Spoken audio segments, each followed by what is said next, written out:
How many times have we started the show saying Bitcoin has hit an all-time high?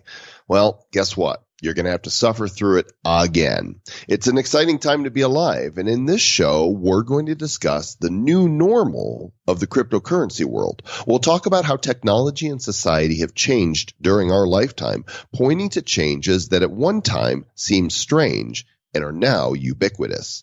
Not only do I get points for using the word ubiquitous, but you get points, and you get points, and you get points for joining us on the I Can't Drive episode number 55 of the Bad Crypto Podcast. 5, 4, 3, 2, 1, 0, ignition.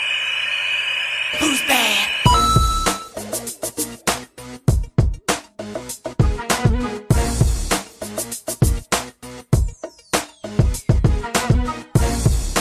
Now heard in 172 countries around the spinning blue ball. It is the Bad Crypto Podcast, the show for the crypto curious, the crypto serious, and all the people that dig cryptocurrency. This is Joel Com, and with me I have my co-host, compadre, and partner in crypto deliciousness, Mr. Travis Wright. You forgot the crypto furious. Can never forget the crypto furious. How was your Thanksgiving holiday? It was very well fed.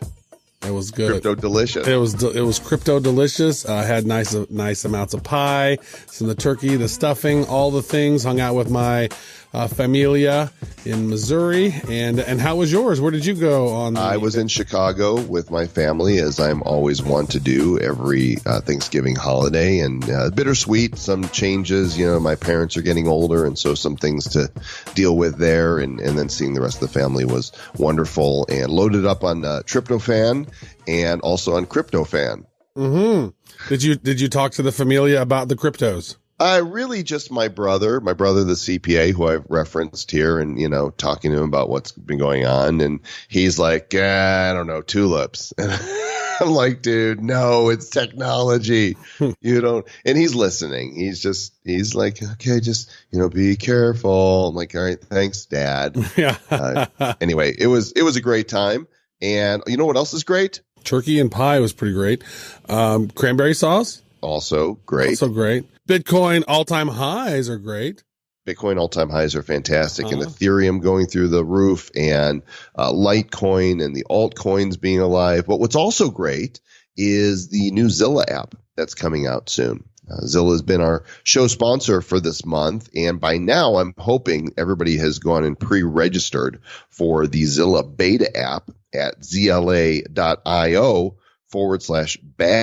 because this thing is going to break soon. And by break, I don't mean like not work. We hope it works. But it's going to release shortly for iOS and I believe Android as well. We'll find out soon, because actually the creator of the Zilla app is going to be on our ICO Spotlight show, which is the next episode. So we're going to find out more about it. But it's basically an ICO marketplace on your smartphone, and you can check out ICOs and rate them. And for those where it is legally permissible to do so, you'll be able to buy ICOs with one tappity tap. So if you haven't done it yet, go register for the Zilla beta app at zla.io/bad.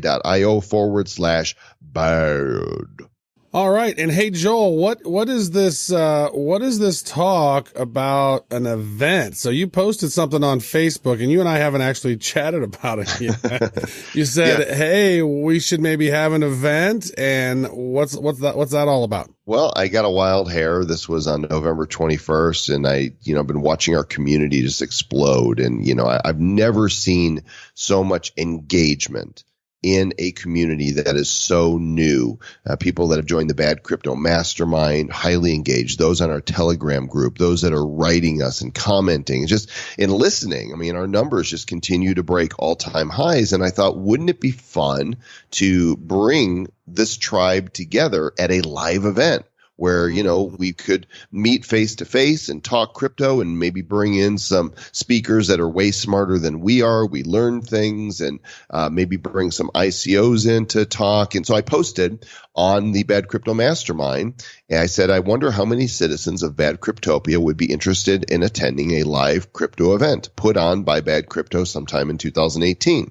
Likely a 2-day event featuring blockchain speakers, networking, and a live Bad Crypto podcast recording from the stage. Maybe we call it Bad CryptoCon 2018.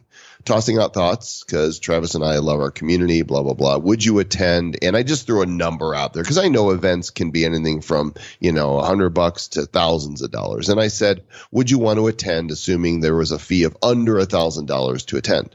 And put up a poll. There was 3 options. Yes, I would be there if at all possible.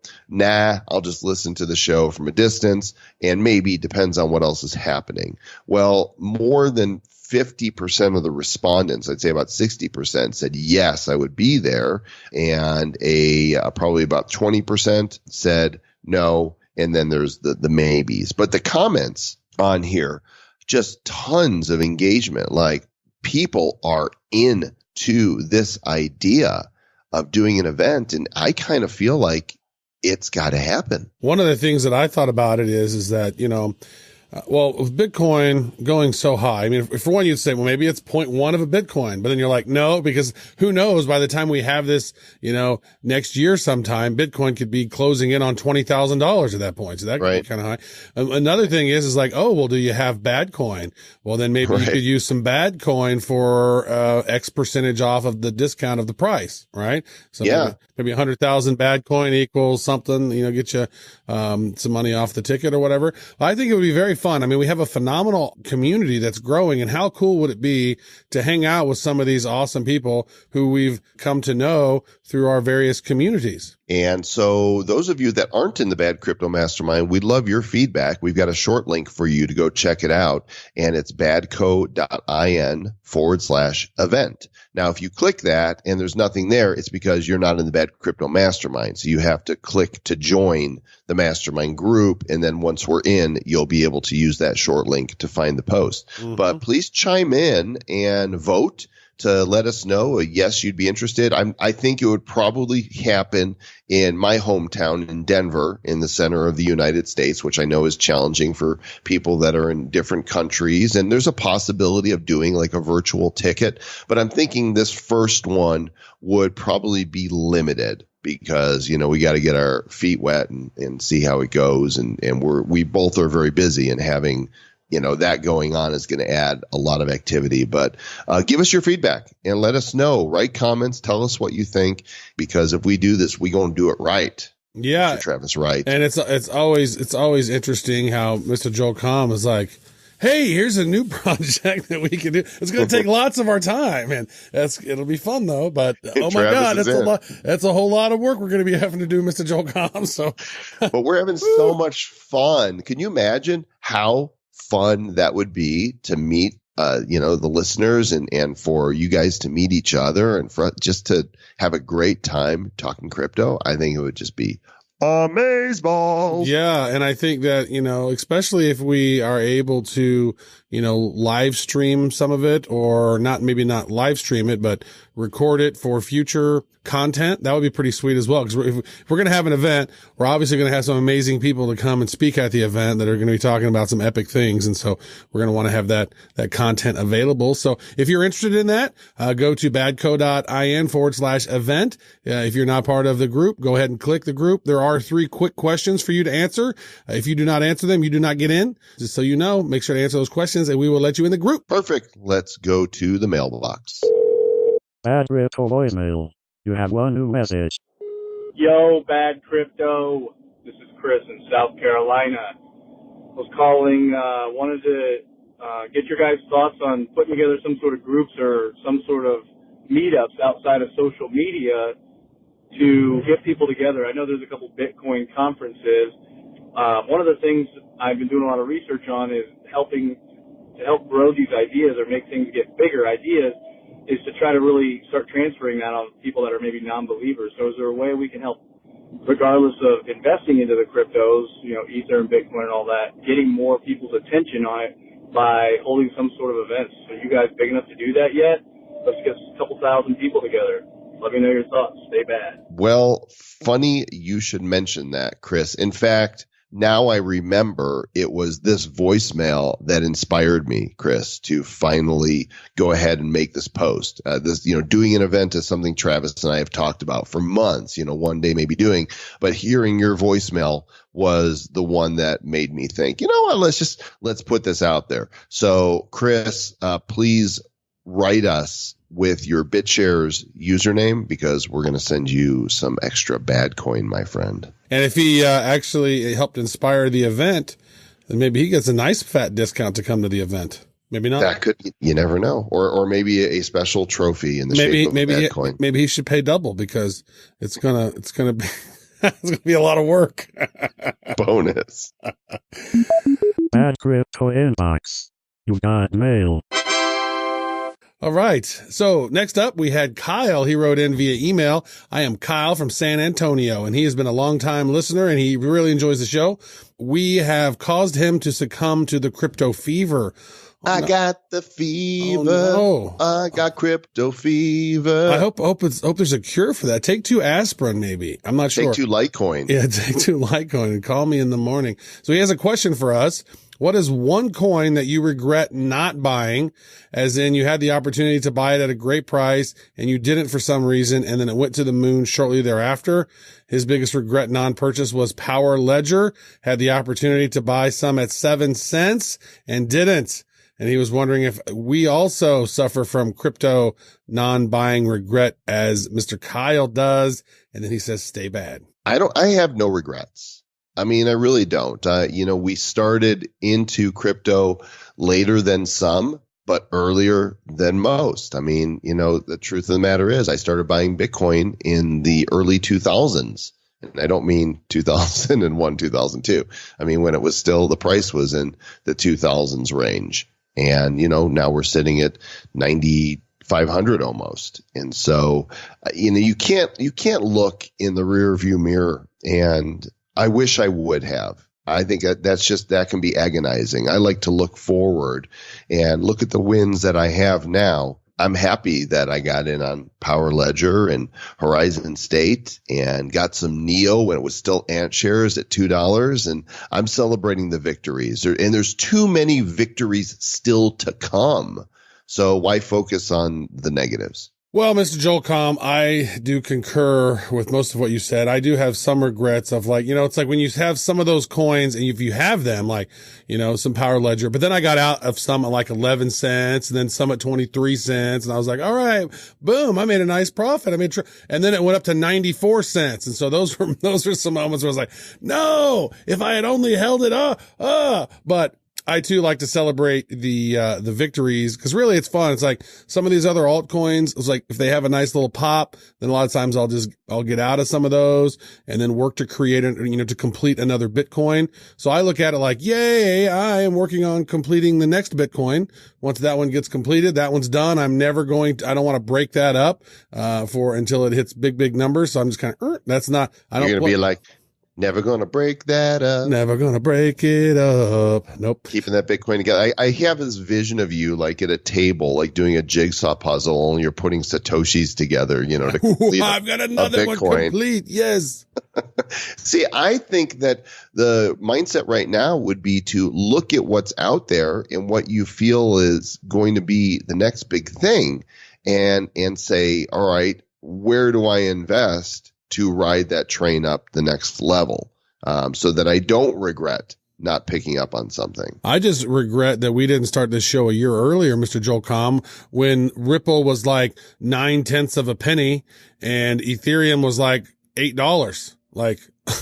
See, well, what good does that do?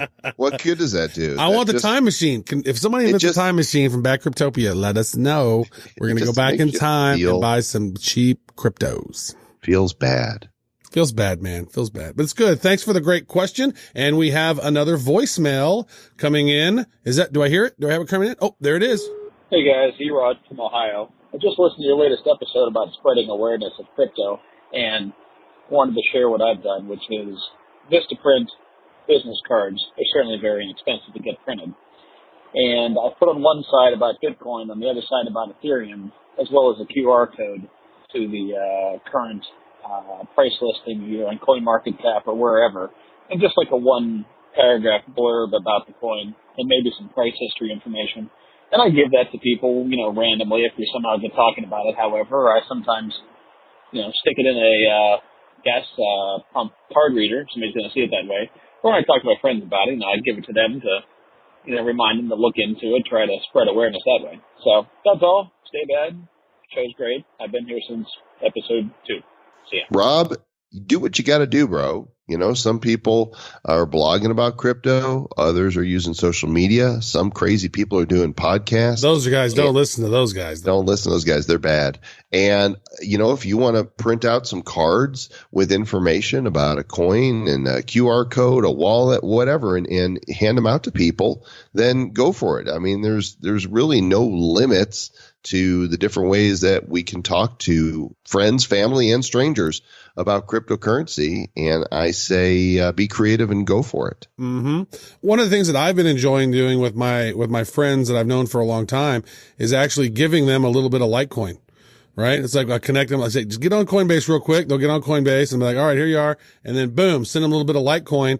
And I did this weekend for 3 friends that I've known since I was 12, gave them all half a Litecoin, and none of the transactions took longer than 10 seconds. I mean, it was so cool. I wouldn't send them Bitcoin because Bitcoin, like, this is going to be amazing in 3 hours when you get it. But Litecoin is like snap, boom. And then it's like, wow, check it out. I just got some Litecoin. Unbelievable. So, that's it, is that, once they can see and feel it and play around with it a little bit, then it's like, hey, and then send some of that to somebody else and play around with it. Didn't cost you anything. Go have fun. Tell them all about it. Tell them why it works, what's valuable about it. Because really, and this is the point of this whole episode, is cryptocurrencies will be the new normal soon. And we're going to talk about that after the news. Travis, it was just over 2 weeks ago that the whole Bitcoin Cash thing happened, and we saw Bitcoin go down to about 5,600. There was a drop all the way from about 7,500 to 5,600, and people were panicking, and some were losing money because they were panic selling. And I was chill. I'm like, I'm just going to chill right here and wait. 2 weeks later, back from 5,600, breaking through record after record. And as of today, it's Sunday, November 26th. This episode will release on the 27th. Bitcoin broke through $9,500, currently sitting just a little bit under that. Amazing. And what's been so crazy about this, Joel, is that it is bypassing some really, really big companies. So if you look at the total market cap right now of the cryptocurrencies, right now, Joel, there are, 1,320 cryptocurrencies on the market right now. We have a total market cap now sitting at $293 billion. That is crazy. But if we're looking at this, right, if we're looking at that, Bitcoin is $156 billion. So that's over 50% of crypto is weighted in Bitcoin, right? So I guess it's about 53% is Bitcoin dominant. $156 billion. Dude, we've just passed some very, very big companies, right? Yeah, we've got a link in the show notes, Travis, on web lists. It's stock market caps of the 50 largest American companies. Of course, up at the top is Apple Computer, which is $898 billion. It's going to be the first company to reach a value of $1 trillion. I'm not sure when, but soon. But with a market cap of $156 billion, that makes Bitcoin worth more than the Walt Disney Company, Merck, IBM, McDonald's, and a whole host of others, Texas Instruments, Nike, Kraft, the list goes on. And that is significant. In fact, if Bitcoin were a company on this list, it would be number 33 right now. And it would be coming, General Electric, GE, we're coming for you, right? With a bullet. We're on your way. And then guess what? Then it's going to pass Boeing, Philip Morris, and then MasterCard. MasterCard has a total market cap of $163 billion, and that's not too far away. Imagine if Bitcoin passes MasterCard, and then the next one comes. You got Citigroup up there. You got some other big ones. I mean, it's unbelievable. I was having some conversations during Thanksgiving, and I was like, with Bitcoin being now $150 billion in market cap, and the total crypto space hitting 300 billion. It seems to me that by the end of next year, the crypto space could be around $1 trillion by the end of next year, if not sooner than that. And if that ends up happening with Bitcoin being 53% of, most of the values in Bitcoin, let's just say it's at 40% and Bitcoin hits or the market cap hits $1 trillion, that means the market cap of Bitcoin would be around $400 billion. And we're talking prices $20,000, $25,000 next year. Very rare, possibly. I'm digging it, and bigger than JP Morgan Chase. Yes, that'd be great. We're coming for you, Jamie Dimon. We're coming for you. All right. Next story here. This is kind of like a little smattering, a plethora of some different stories. And this one reminds us to be super careful about where we use our Bitcoin. This story on New Zealand Herald says a restaurant goer has Bitcoins stolen over unsecured public wireless network. He had $172,000 of Bitcoin stolen when he was logged into the restaurant's Wi-Fi. Not a good idea to log into your account on an unsecured network and have your username and password stolen. Yeah. Obviously, he was not using an authenticator. Yeah, it must not have been using two-factor authentication, which we talk about. If you've gone through the stories, episode 41 or so, whenever I got hacked, and dude took my T-Mobile phone number over and then was, resetting my passwords to my Gmail and my Travis Wright email and then my Apple ID and my Twitter account. I mean, you need to make sure you got two-factor authentication, maybe using Google Authenticator or using Authy, one of those types of tools on all your accounts. Make sure to definitely, if you're using Coinbase, to turn on Authy. That is the one you can use there. I believe you can also use Authenticator, but I have Authy or Authenticator. I'm not sure which one on that one, but make sure you turn that on. And if you're still thinking about jumping into crypto, you've not made that leap yet, Coinbase is one of the best places to sort of get started. And by using this address, badco.in/Coinbase, whenever you first purchase your first $100 worth of crypto, you get an additional $10 kicked in there. And then also Bad Crypto gets $10 on that. So that's badco.in/Coinbase if you are interested in getting going. And if you do put money on Coinbase and if you buy it, they also have a vault feature in there, which makes it very difficult to get out. So if we always talk, don't store your crypto on your devices. Don't store them on your desktop. Don't store them on your mobile. Maybe you have a little bit of amount so you can use it while you're out and about, but you want to have those big numbers. I mean, seriously, you had $172,000 worth of Bitcoin on your device. Dude, you should have had a Trezor or a Nano Ledger S or something. You should not have had that on your phone. Bad on you. Travis, this story out of the New York Times, the paper of record, featuring a little bit of fake news. This one, initial coin offerings horrify a former SEC regulator. This guy, he is a former SEC commissioner, Joseph Grundfest. He's having it's Grundfest 2017. He has said that ICOs represent the most pervasive, open, and notorious violation of federal securities laws since the Code of Hammurabi. It's more than the extent of the violation, he said. It's the almost comedic quality of the violation. Little over the top, I'm thinking. Well, I mean, here's the thing. Big government likes to big government it up, right? And so this goes against, decentralization goes against the centralized nature of government. And so, Mr. Grunfest is also a co-director of the Rock Center for Corporate Governance. And, he says the flow of new coin offerings showed that the warnings are not nearly enough. We're waiting to see a bunch of enforcement actions in this space, and we wonder why they haven't happened yet. I hope they are planning to sweep all of those 50 ICOs up and he's like the grumpy old man. Get off my lawn with your innovation. He's the Grinch who stole crypto. Oh, nice. So, here's my thoughts. Where in our Constitution does it say that the federal government should create oversight to protect people from making bad investments? Right. I don't believe that's in there. Where is that? When did we become a nation that said, oh, we need the government to protect us? Now, I understand there's people out there that can be vulnerable and be deceived, but why do we not take responsibility for our own actions and for bad decisions? No, we need the government to come in and make laws that say, we're here to protect you. We're going to keep you from fraud.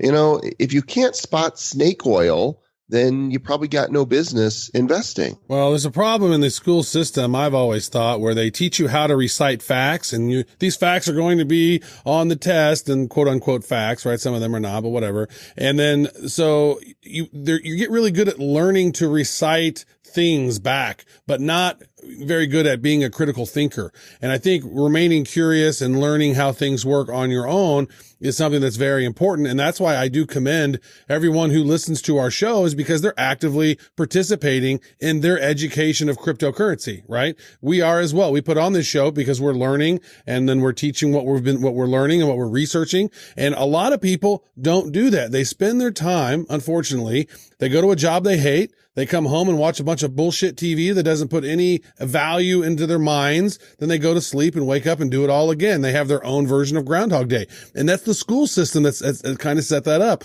And so maybe they're trying to protect them, trying to protect people from that. But here's the deal. You got to do your own due diligence and research on anything that you're going to put money into. And you guys are. If you're listening to this show, you're doing that. And a lot of people don't do that. And you know what? We're trying to baby too many people, I think, Joel. And we got to protect them from everything.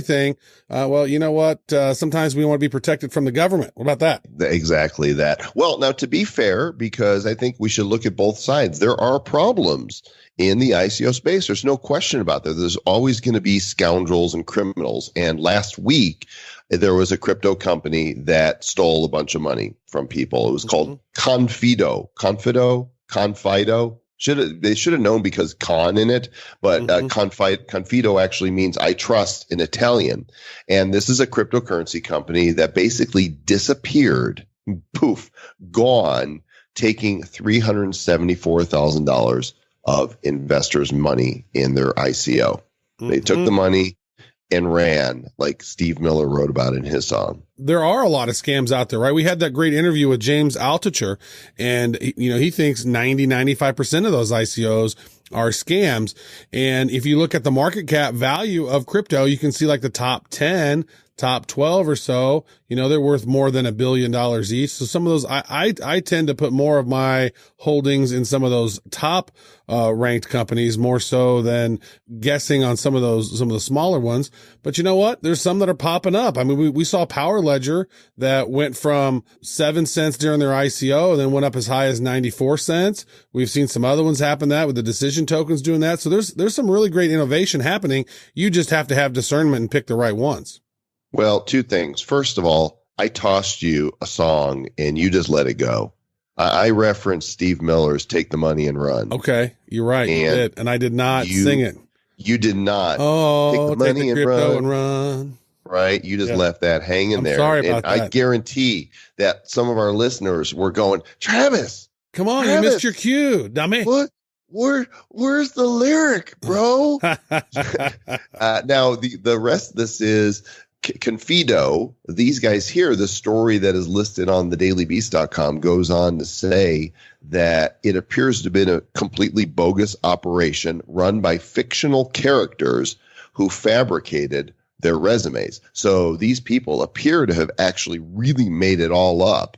Some say it looked like a trustworthy operation. There was a website and that it had an animated tutorial and biographies of people that claimed to be their employees. But there were some people that were saying, people were posting on 4chan that this is not as good as it appears to be. And some people warned about it. So, this happens and you got to watch out for what you're doing, or else you might do something that you should have watched out for. And if you do it, you can head on down to old El Paso, and hopefully you don't get into a great big hassle. Hopefully these people from Confido are not shot by somebody robbing their castle. There you go. And now we have come full circle. The loop is closed, and let's go to today's feature. When I was a boy and I wanted to watch television, Mr. Travis Wright, I would get up from my seat, walk over to the TV, and turn the knob to channels 2, 5, 7, 9, 11, or 32. And when I was a kid, when I had my first job back in the 50s, I worked in an office and they were smoking cigarettes all day in the office, and they were drinking whiskey, and none of the ladies there. This would be the day till I die. Yeah. Yeah. So things have changed over time, Mr. Joel. They have. I mean, and I remember that TV, that was in Chicago. For those of you that have went, 257, 9, 11, 32, Joel was from Chicago, because that was the three major networks, the local channel, WGN, which eventually became a cable channel, PBS, and channel 32, which is WFLD, the local channel in Chicago. And then if you were rich, you had the Magnavox that had that clicker remote, that had the big buttons that would be like, so fancy. Along comes cable TV and TV on demand and choices and the world of today. Now TV is anything we watch, right? It could be YouTube, Hulu, Amazon Prime, HBO Go, or Now, or network TV, or any of the cable networks. It's all just video. It's all media. No. We still use VHS tapes, Joel. We still use VCRs. And I don't know what fandangled new future you're talking about over there. I still got to rewind. I got to be kind and rewind. And I take all my VHSs back to Blockbuster, right? It's just what we do. Is there a single Blockbuster left at this point? I don't know. I don't believe so. There should be a website for thelastblockbuster.com, because we used to go and rent there. And the point of this segment is to talk about how cryptocurrencies are the next new normal. They're certainly not normal now. And there is a cycle. There's a time period that takes time for technology adoption for the masses to come. And it's when the masses arrive that it becomes the new normal. I think you mentioned VHS. Before VHS, there was Beta. Mm-hmm. And Beta was actually Sony's Betamax format was actually a superior format. The tapes were smaller. The quality was higher. But VHS won for better marketing. VHS was kind of like the Android of, VCRs, right? Well, there you go. And then also, in the 70s, you listen to music on 8 tracks and then cassettes, and you had your albums, right? You had the vinyl albums, and then CDs happened, right? And then now you can just listen on Spotify and just stream music all the time. The new normal is not flipping over a tape or rewinding your tape to hear your song, or the new normal is not us having to wait until the top 8 at 8 and then get our recorder out, cassette recorder, and then tape them so that I could hear them later when I wanted. You remember having to do that? Oh yeah. Well, what's really fun is that vinyl has made a little bit of a comeback, and it's hard to replace the sound of vinyl. It really is amazing. It's totally lossless. There is, audiophiles would say that vinyl is definitely better than digital. Yeah, I've been buying more vinyl lately. Like we got a record player here recently, and my last phonograph. Yeah, we got one of those old Victrolas, and real fancy. Wind up. Yeah, it's real fancy. And so I've actually been buying new albums. Like my last 2 records that came out. I purchased actually both of the Gallagher brothers from Oasis had new albums come out in the last couple of months. And I just got Noel's arrived on Friday, and I had Liam's that arrived a couple weeks ago. And so literally it's so much cooler to hold a big album because it's got all the lyrics are on them and the photos, and it's like a story. Yes. It's so cool. There's been an art lost. Okay. Not only, and I'm going to say sorry, not sorry now, but music today sucks. Yeah, there's some good stuff being produced, but the golden age of rock and roll is long gone. You're not going to have a lot of classics that are coming out of the past 20 years. The classics are playing on classic radio now. We don't see any more, Beatles or Rolling Stones or Led Zeppelin or, Who or the classic bands. They're just, where are they? Mm-hmm. And because it's all become commercial, it's all bubblegum, or it's rap that's going to disappear as fast as it came, with the exception of a few. But even Eminem is completely irrelevant now, right? Did you see what he's doing? It's like, what? You are a caricature of your former self. How do you go from being the coolest to the lamest in just 2 decades? How does that happen? Well, I mean, it's when you look at the evolution of that, is that, now a lot of the music is even just being created on the computer. They're not playing their own instruments. They're not, writing their own songs. The people who do get famous, a lot of times somebody wrote that song. It's all manufactured. That's one of the things, is that's the new normal, is we're streaming music now, right? 4K and now 8K will become the new normal in video quality.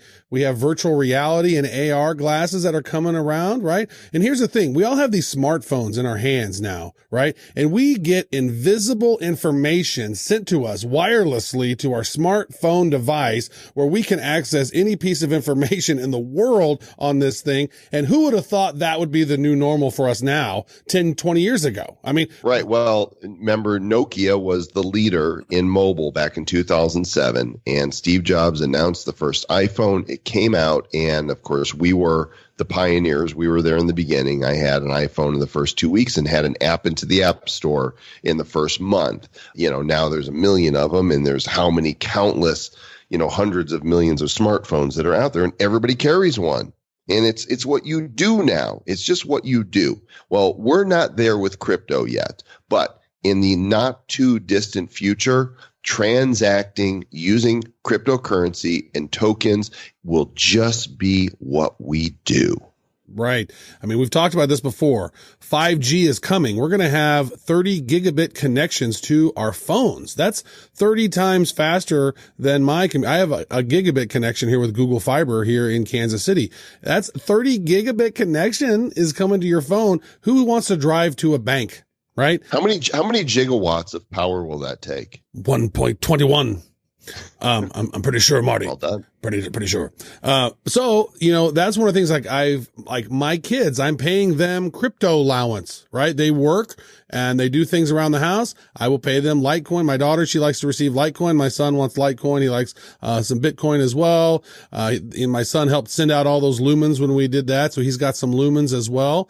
And, he loves the crypto. And I tell you what, crypto is going to be the new normal for, Gen Z and, the generation behind them. And, you know what? When people can just transfer, and I sent it to my friends. I sent some crypto over Thanksgiving, as I mentioned, to my friends, and it took less than 10 seconds for them to receive it. I mean, how long would it take me to write? I can't even write out a check that quick. I actually write a couple checks a month, but, fewer and fewer over time because it's all digital. I mentioned earlier I was with my brother and family this weekend, and he joked about, crypto being tulips. I think he did know better, but he's like, but here's the thing, you've got so many of them that are competing. I said, no. You don't understand. There's only so many that are used for payments. All the rest of these 1,300 that are available, there's so many utilities for these that everything that we do is going to be tokenized. That's the big disruption about cryptocurrency, is that it's not about the currency itself. It's about how we operate in any vertical that's going to have an implementation of a tokenized economy. Absolutely. I mean, it's one of these big shifts in time right now. And I think, Wait, what year is it? it's still 2017, I believe. I'm pretty sure. But yeah, There's a shift in time. there's a big shift happening right now. And you know what? People are going to get it or they're not going to get it. And those who don't get it yet will eventually be forced into it, right? Some people will willingly come to the space. And that's one thing that I've been doing with some of my friends and some of my family is, you know what? Help them get set up on a Coinbase account and then send them a little bit of crypto. Like if you have your own Coinbase account code, then you can give them $10 if they buy $100 or whatever, but why not just give them $10 worth of it free? Start off with the $10 worth of Litecoin and boom. And they go, wow, that was so quick and amazing. And then like I sent some to my friend on Friday night. And then on Saturday, the price went up by like, I think it went from like $78 to like $85, $88. And he was like, man, the crypto you gave me is already up $3, man. I know it's the magical Internet money. That may never die, to the chagrin of many listeners. That's okay. But the future is here, and we are on the front lines of it. You are on the front lines of it. We're all in this together, and we don't know where it's going in terms of any particular crypto. Is it possible that Bitcoin Cash, the flippening happens and Bitcoin Cash becomes the Bitcoin? Sure, anything's possible. Is it possible that vulnerabilities in Ethereum could kill it dead and it goes to zero? Sure. It's possible. It's possible for any of these companies to go to absolutely nothing. And that's why we are not financial advisors, and you should never listen to us as in that capacity. Listen to us because you want to have a good laugh and you want to feel better than somebody. We're here to help you raise your self-esteem. But we do know this. Blockchain technology is revolutionary. It is here to stay. It is now and will continue to change the world, and all of our lives and future generations will be impacted as it becomes the new norm. Stay bad.